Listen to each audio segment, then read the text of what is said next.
ক'ত হাবি তলত বহি আছ? যিমান গৰম উঠিছে মই বোলো এই সকলো মানুহবোৰ ৰখি আছে বোলো যাওঁচোন তাতে সেই অকণমান জিৰণি লওঁ ইমান গৰম উঠিছে।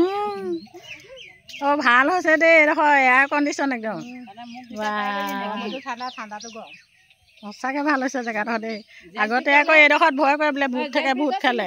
এইটোৱে জেলপি গছ আকৌ এতিয়া মানুহ অহা যোৱা কৰাৰ পৰা ভূত নাইকিয়া হ'ল নহয়। জেলপি গছ জেলপি খায় জেলেপি মানুহে বনায় কিহৰ জেলেপি খায়? জেলপি গছ আকৌ নাই দেখা জেলপি এই জেলেপি গছ নেকিনো কি লাগে ইয়াত? এইটো মানে গুটি লাগে বেকা বেকি হেৰি হয় জেলপি নিচিনা হয় আৰু এইটো জেলপি গছ এইটো দৰৱ হৈ গৈছে। কি দৰৱত খাতে? এই মানে ভিতৰৰ গুটিটো খায় এইটো বেমাৰৰ হেৰি দৰৱ। বেমাৰটো নাম লাগিব নহয় এতিয়া আমি খাই দিলে মানে এতিয়া বেমাৰটো কি বেমাৰ? খালি ইউটিউবত মাৰি চাব লাগিব জেলপি গছ। এইজোপা জেলেপি গছ ন একদম চিয়া চিৰিকৈ চিলি লাগে চিলি পাতৰ খালি বেকা বেকিকে আৰু জেলপিটো জেলেপি নিচিনাকৈ লাগে ন। ডাঙৰ গছজোপা এইজোপা নাই দিয়া নহয় ডাঙৰ এটা আছে।